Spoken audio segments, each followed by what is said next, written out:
Money has an odor. It's unlike any odor in the world.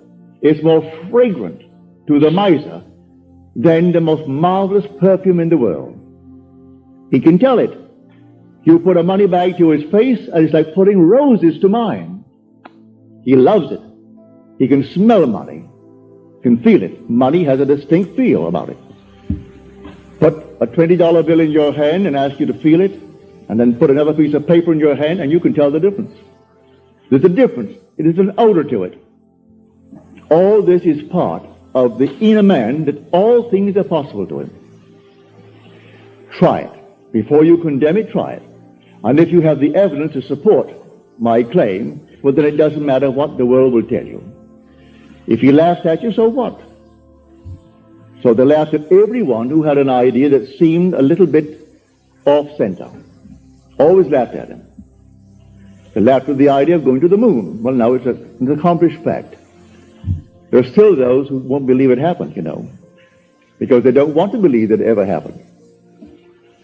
There are those who said you couldn't go down and actually live underwater. Now we have a submarine. There are still those who won't believe it. You can present them with all the facts in the world, and they won't believe it. So I tell you, you try it first. And if it proves itself in performance, it doesn't really matter what the whole vast world thinks. Go about your Father's business, which is yourself, and then live a full and wonderful life in this world of Caesar. And the day will come, you will actually depart this world. I mean this age.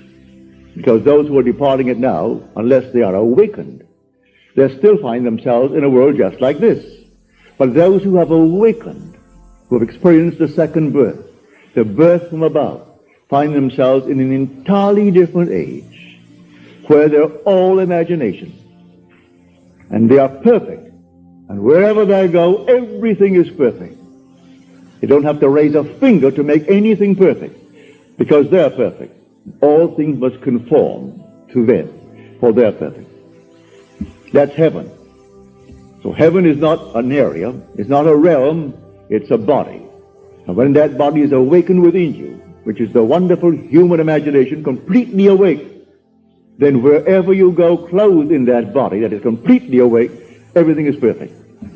If you found yourself in a forest of dead trees that all burst into foliage, in the desert they would all bloom like the rose, because you are there.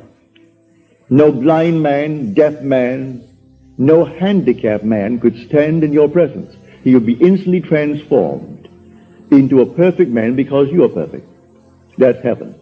It's harmony. So it's not a place where you're going to go, pearly streets and all that nonsense. No. It's just simply you in a world that is perfect because you are perfect. And the day will come, you will awaken that body, for it's in you now. That body is in you, but it's sound asleep. And one day you will experience the resurrection. And you'll know the mystery of the resurrection. When you rise, and you rise within yourself.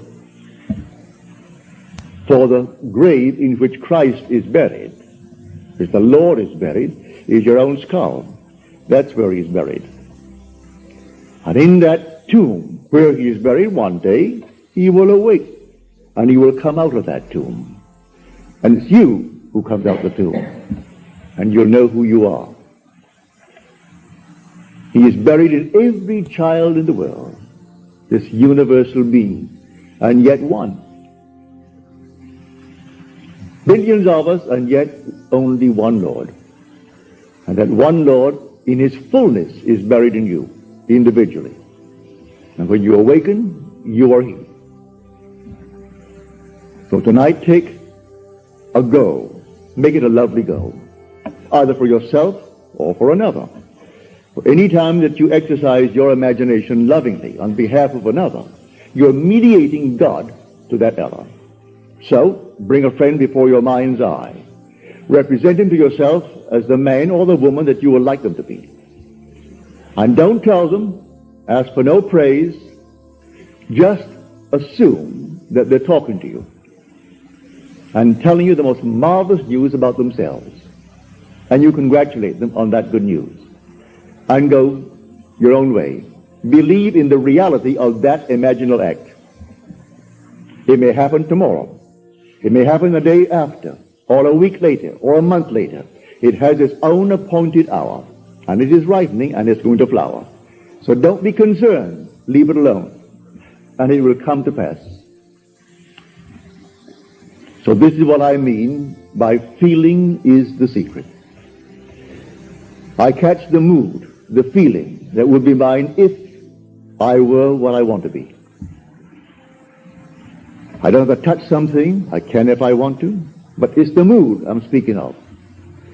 What would the feeling be like if she were well, if she were this? And then you catch it, just as though it is true. You always go to the end, and the end is where you begin. We're always imagining ahead of our evidence. So go to the end and feel the end. And then dwell in that end, even though reason denies it and your senses deny it. You turn your back upon the doubters. That is your senses and what reason dictates. That's the hell or the devil or Satan in the world. That's the doubter. So you turn your back upon it. And then you walk as though things were as you want them to be. And living in that assumption, it slowly hardens into fact. Even though at the moment of the assumption it was denied by reason, an assumption, though false, if persisted in, will harden into fact. So you learn to assume and learn to persist in the assumption, and it will come to pass.